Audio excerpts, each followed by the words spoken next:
महाराष्ट्र आणि मध्य प्रदेशला जोडणाऱ्या मार्गावर श्री क्षेत्र सालबर्डी येथे दरवर्षी मोठ्या उत्साहात जत्रेचे आयोजन केले जात असते। भाविक या रस्त्याचा वापर जाण्या येण्यासाठी करीत असतात। मात्र येथे शासनाने निधी उपलब्ध करून दिला असताना सुद्धा त्या निधीचा योग्य वापर होत नसल्याने युवा सेनाने आक्षेप घेतल्याचे दिसून येत आहे। येथील घोडदेव डोंगर यावली ग्रामस्थांनी सखोल चौकशीची मागणी करीत दोषींवर योग्य कारवाई करण्याची मागणी केली आहे। महाराष्ट्र आणि मध्य प्रदेश राज्याला जोडणाऱ्या रस्त्याची दयनीय अवस्था झाली आहे।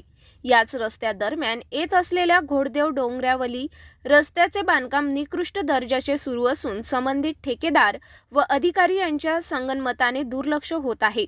हे गाव आदिवासी बहुल असल्यानेच आमच्यावर अन्याय होत आहे का, असा सवाल आता येथील ग्रामस्थांनी केला आहे।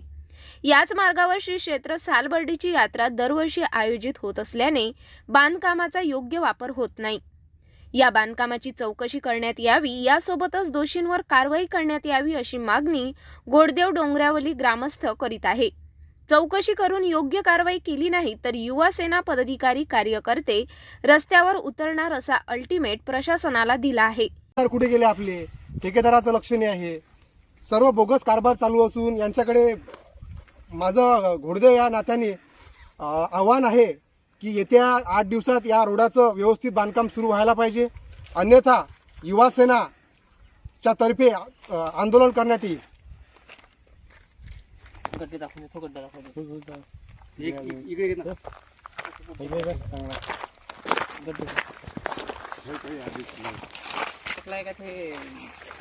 हे बघा, रोड बघा, रोड पहा, रोड पहा, काहीच नाही या रोडामध्ये, काहीच डांबर टाकणार नाही, काहीच डांबर नाही याच्यात। असाच हा रोड जवळपास 1 किलोमीटरचा रोड आहे।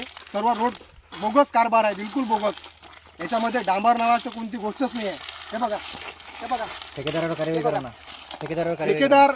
ठेकेदार कुठे आहे? माझं एवढं म्हणणं आहे की ठेकेदारवर योग्य ते कारवाई व्हायला पाहिजे, अन्यथा आमचा रस्ता रोको आंदोलन किंवा आम्ही अन्नत्याग आंदोलन करण्याचा इशारा सरकारला देत आहे।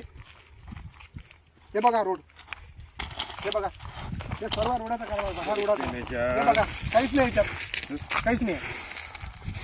तिकडे पण सर्व तिकडला रोड पाहायला गेलो मागच्या साईडचा, पूर्ण सर्व रोड खराब झाला आहे।